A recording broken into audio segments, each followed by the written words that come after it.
ایک مہاجر اور ایک انصاری کی چوکیداری اور انصاری کا نماز میں تیر کھانا۔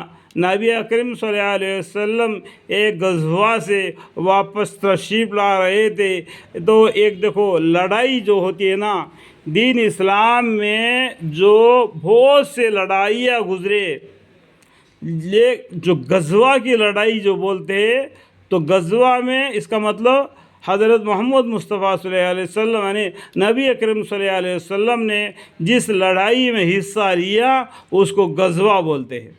اور ایسے غزوہ کی لڑائیاں بڑے لڑائیاں جس میں پیغمبر صلی اللہ علیہ وسلم شامل ہوئے، وہ 11 لڑائیاں گزرے، اور بہت سے لڑائیاں صحابہ اکرام رضی اللہ عنہ نے مٹائی تھی۔ یہ بات کو سمجھنے کے لیے میں بتلا دیا۔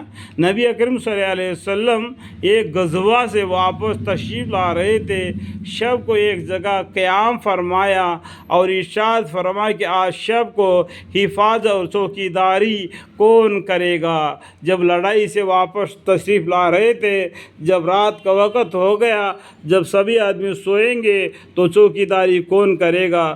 کوئی کافروں سے بچنا بھی تو ضروری ہے نا۔ ایک چوکیداری کرے گا، باقی سوئیں گے، اس کے بعد میں اور ایک آدمی چوکیداری کرے گا اور وہ سو جائے گا۔ اسی طریقے سے رات میں چوکیداری کون کرے گا؟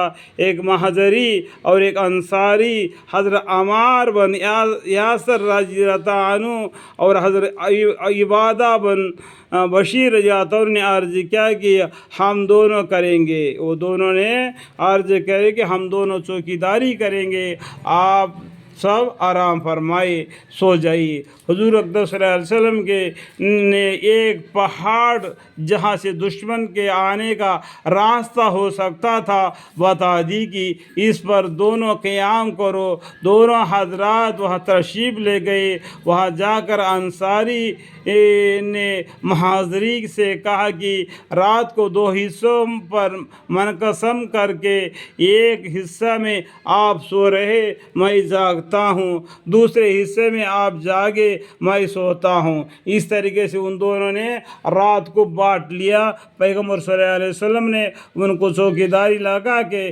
باقی صحابوں کے ساتھ وہ آرام فرمائے، تو کہ دونوں کے تمام رات جاگنے میں یہ بھی احتمال ہے کہ کسی وقت نیند کا غلبہ ہو جائے اور دونوں کے آنکھ لگ جائے۔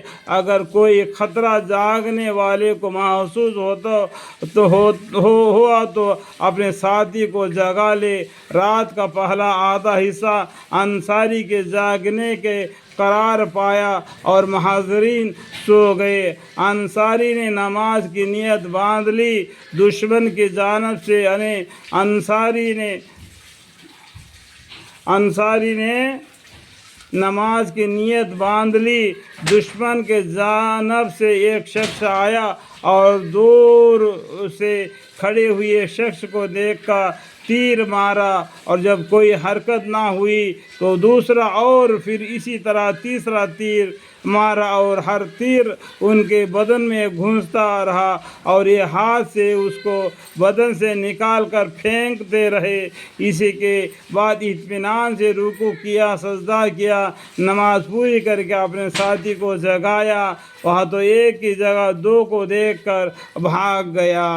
دیکھو نماز میں تیر لگنے کے بعد بھی تیر کو نکال کے باہر پھینک دیے، لیکن نماز کو نہ توڑا۔ نماز پورا ہونے کے بعد ساتھی کو جگایا۔ جب دونوں نے اٹھ کے کھڑے ہو گئے تو دشمن کو یہ معلوم ہو گیا کہ وہ 2 ہے اور بھی ہوں گے کر کے وہ بھاگ گیا۔ اطمینان سے رکوع کیا اور سجدہ کیا، نماز پوری کر کے اپنے ساتھی کو جگایا۔ وہاں تو ایک کی جگہ 2 کو دیکھ کر بھاگ گیا کہ نہ معلوم کتنے ہو، مگر ساتھی نے جب اٹھ کر دیکھا تو انصاری کے بدن سے 3 جگہ سے خون ہی خون بہہ رہا تھا۔ مہاجرین نے فرمایا کہ سبحان اللہ، تم نے مجھے شروع ہی میں نہ جگا لیا۔ انصاری نے فرمایا کہ میں نے ایک سورہ کہف شروع کر رکھی تھی، میرا دل نہ چاہا کہ اس کو ختم کرنے سے پہلے رکوع کروں۔ آپ بھی مجھے اس کے اندیشہ ہوا کہ ایسا نہ ہو میں بار بار تیر لگنے سے مر جاؤں۔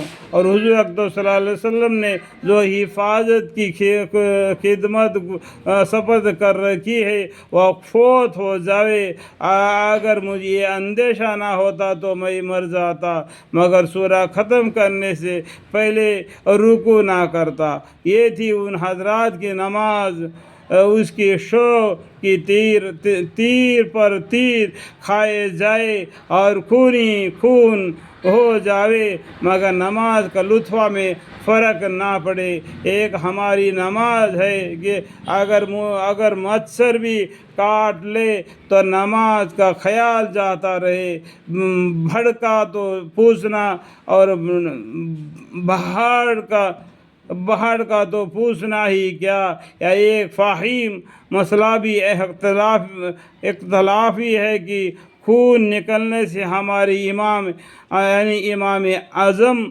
رحمۃ اللہ علیہ کے نزدیک وضو ٹوٹ جاتا ہے، امام شافعی رحمۃ اللہ علیہ کے نزدیک نہیں ٹوٹتا۔ ممکن ہے کہ ان صحابی کا مذہب بھی یہی ہو، یا اس وقت تک اس مسئلہ کی تحقیق نہ ہوئی ہو کہ حضور اقدس صلی اللہ علیہ وسلم اس مجلس میں تشریف فرمانا تھے، یا اس وقت تک یہ حکم ہوا ہی نہ ہو۔ اللہ آمین۔ اللہ تعالی ہمیں سمجھ کی توفیق عطا فرمائے۔ ابھی امام 4 ہے، امام شافعی رحمۃ اللہ علیہ، امام حنفی رضی اللہ عنہ، اور امام احمد حنبل رحمۃ اللہ علیہ، اور امام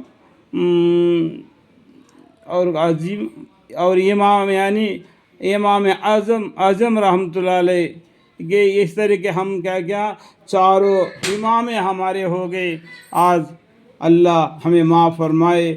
صحابوں کی جگہ پر یہ تھا یا نہ یہ نہ معلوم، یا آج ہم اس طریقے سے گزارا کر رہے، وہ اللہ عالم۔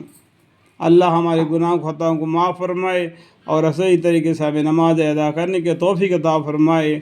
آمین۔